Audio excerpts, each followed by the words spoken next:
Hello everyone, Harry Koster here with another episode of Thirsty Thursdays. Nope, not that one, Thirsty for Knowledge. Today we're going to talk about shin splints. Earl talked yesterday about some exercises that we can do for either the prevention or the treatment of shin splints. So I want to dig a little bit deeper today into what shin splints really are. The official name for shin splints is actually medial tibial stress syndrome. I know that's a lot of words. But your tibia is essentially your shin bone, and obviously it's an irritation of the shin bone, typically the front of it and kind of on the inside of it. So how do we get shin splints?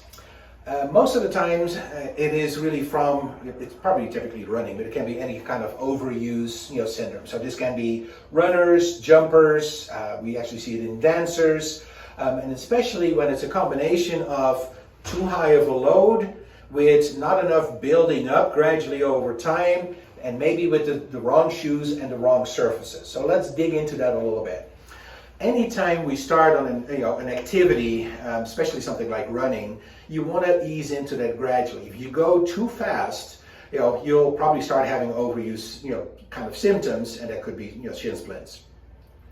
Also, if you are not like running with the right shoes, so you want to make sure you have really good shoes with good cushioning, good support, and make sure you run with that. Also, if you just run on hard surfaces all the time, that will set you up for potential shin splints. So we're definitely having to kind of look at that combination of, too soon, too much, and under the wrong circumstances. So what starts happening is the muscles will pull on the bone. So your muscles are attached to the bone, and with that stress of that increase in activity, you start getting a pulling on the bone, and you start getting injury, you start getting irritation.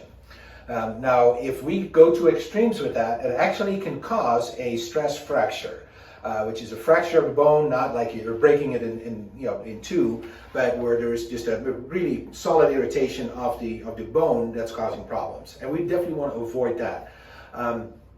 So we have to really watch that we carefully increase the activity level, make sure you have good shoes, make sure you do stretching and all of those things. But if you do get shin splints, how do you treat it? Well, first of all, probably need to reduce your activity level a little bit. And depending on the severity of the symptoms, you may have to completely stop or at least reduce your miles.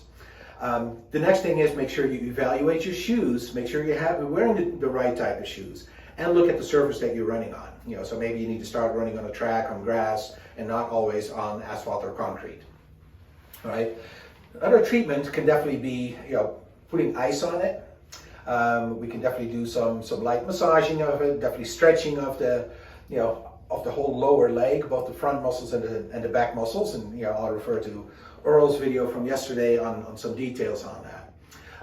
If it really is severe, you may have to get it, evaluated, because the doctor may have to do some x-rays on it just to make sure that you don't have a stress fracture.